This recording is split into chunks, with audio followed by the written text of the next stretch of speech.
Welcome to round two of the FIA Karting European and European Junior Championship here from the Paul Fletcher International Circuit. Welcome to the first of three lunchtime shows with myself, Chris McCarthy, and Guillaume Alvarez. Guillaume, firstly, welcome to the UK. This, of course, my home race. What are you thinking so far? Oh man, hello everyone, hello Chris, fantastic to be here once again. I'm so glad to be in the UK, one of my favorite countries in the world, truly. I'm not saying that just like this, but being here for the first time is a pleasure, fantastic, my first time here on location, and I must say I'm very impressed so far by, PFI International. I've heard the name a lot of times before in the karting world, I know how reputed the track is, and I can say for myself now, ever since we got here like a day ago, so great to be here, and we're looking forward to this weekend. It tends to be a bit colder than Sarno, of course, but actually not this weekend so far. We're going to get very good weather this weekend. So we are at the PFI circuit, as Guillaume said there, in the beautiful countryside of Lincolnshire. Fantastic location to go racing. Now, since 2011, PFI has been hosting CIK events. You may be very familiar with it, of course, as it held the World Championships last year, and it was a very, very good year for the Brits because there were two British winners. Dexter Patterson won the junior class and Danny Curl won the senior class. So those two have very, very happy memories here. Both of those now in the seniors. Of course, Danny Curl has remained in the senior class. Dexter Patterson has graduated to the OK class. Guillaume, you caught up with those two guys earlier. Now, they both didn't actually score points at Sarno, so they're coming here with 0 points. They both have a lot of work to do in terms of the championship if they want to compete. But you spoke to them yesterday. What is it they had to say? Absolutely, yeah. We had a chance to go around the paddock as we usually do, Chris and myself, and we had a chance to talk to some of the drivers. Then you can find the quotes online already on Facebook and Instagram. But just to sum up what they, what the state of mind is globally before heading to racing. For Patterson, he said that, having won last year, brings a lot of confidence, of course. Even though it feels kind of pressure, because as you said, he didn't score that many points. He didn't score any points in Sarno. So he's hungry, he's hungry to do much better this time, having won last year, and being in a different category is another challenge for him, So last year was a junior, this year is okay. So challenge is different, but he's up to it. For Danny Curl, the reigning champion in the UK category, same thing, more or less. The confidence is here. He told me still that he wasn't sure before coming here that it would be still as fast as last year, but after practice, the confidence is back. So as he said, Danny Curl is hungry as well. He want to do some good. He want to do some good damage, as he said, on track and try to be as fast as possible. This is the main word. This is the main strategy, being as fast as possible and trying to recover some ground after what happened in Sarno, where he wasn't so happy, as you said. Now, to the heroes of the championship so far, one thing myself and Guillaume, I think we said in all the lunchtime shows, we didn't expect there to be two drivers coming in with maximum points coming into round two. That is 35 points. That is the maximum score you can get. But Paul Aron and Roman Stanek both did that. Paul Aron actually went unbeaten throughout all the heats and the final as well. Roman Stanek, I think, won 2 heats out of his 5, and then the final as well. We actually have an onboard lap with Roman Stanek if you want to check that out on our Facebook page to get a taste of what it's like to go very quick around this PF International track. But you spoke to both Aron and Stanek yesterday.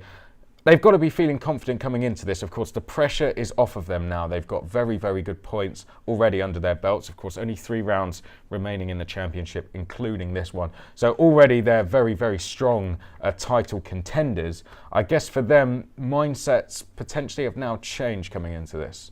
Yeah, kind of. As you said, we're still almost halfway through the season with a 4-round championship in total. As for Paul Aron, is very happy, of course, after the victory in Sarno, and is more than willing to do the same, of course, trying to keep up on the performance here in PFI. But as you said, the pressure is there, but he tends not to feel it too much.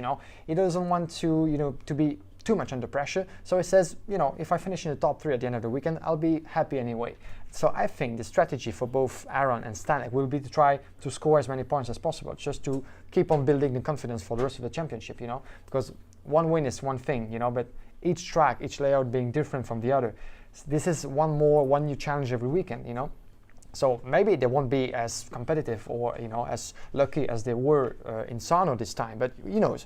they're still able to grab some good points at the end, So for Stanek, same thing as well. He still needs to be very focused, very, on his thing. Try not to think about too much of the championship. Still keep in mind that he needs some good points, but the win, as always, the drivers, you know that yourself, Chris. The drivers, they always want to win, but still points might be equally important as the win at the end. So we shall see what they're capable of. Now, if you want to hear from the top 3 and the championship leaders so far, that's the top 3 from round 1. Head to our Instagram page. We've got quotes from all of them. So in the senior class, that is, of course, Stanek, Pedro Hiltbrand, and Harry Thompson. And in the junior class, that is, of course, as you said, Aaron, Gabriele Mini, and Kai Aski, and of course the reigning world champions Dexter Patson and Danny Kell, which they won here at PFI.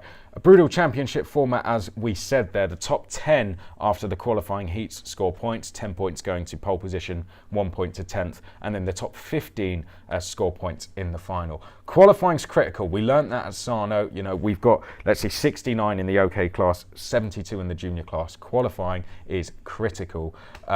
What are your expectations ahead of that? That's coming up this afternoon. What are your thoughts, Guillaume? Always hard to predict, isn't it? Of course, we'll be commentating, you and I, of course, for some sort of warming up later today. So qualifying is always interesting, This is the first step of the weekend after a lot of practice today and yesterday already. Even though some of the drivers were here for a long time. We talked to Gabriele Mini, for example, who told me that he was here for a week practicing on a track he wasn't so familiar with. That's interesting. That's worth mentioning, of course. But qualifying is some sort of the first sight of what might come up after for the weekend, even though there's still a lot of hits coming up after this. But we shall see what happens. Of course, we mentioned the tires. This is one of the key elements every weekend. So we'll talk about it even more as the racing goes on.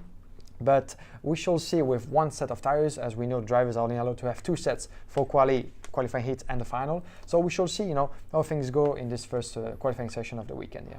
Well, I spoke to Vega actually just before the show, and they said actually the tyres round here very, very good. The track surface is very good round here, so they said it will be less impact on the tyres than what we had in Sarno. So I think the strategy is going to be very straightforward. 1 set for qualifying in the heats, 1 set for the final. It's a very flowing track around this 1,382 metre circuit. 6 major overtaking opportunities, what we were told by Roman Stanek.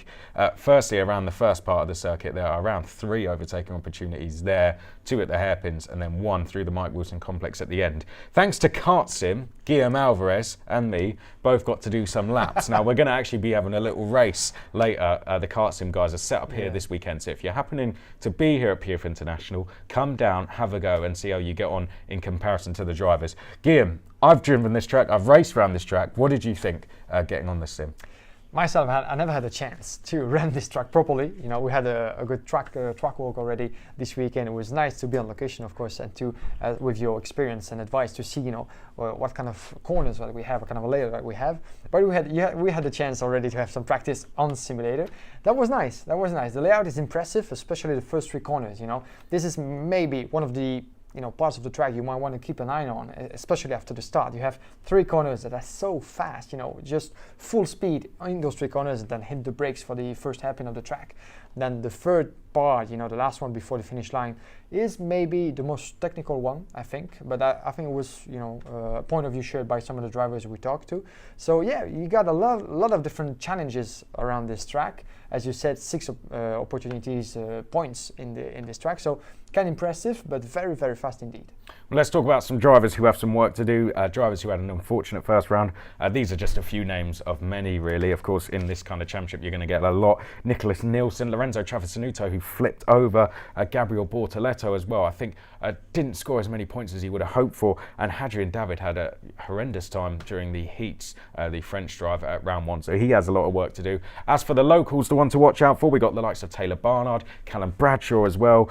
Also, Johnny Edgar, expect him to go quick as well. Harry Thompson is another one who, of course, could go quickly. 2 wildcards as well from the Brits, 2 that we are going to look at. Mark Kimber and Morgan Porter as well, someone who commentates here in the UK. 2 drivers as wildcards, nothing to lose. So let's see how they get on. Guillaume, I think we're going to wrap things up there. Do tune in this weekend. We're going to be live from tomorrow morning here on Facebook, also on CIKFIA.tv and our YouTube channel, FIA Kart. karting. Make sure you subscribe so you know when we are live for that.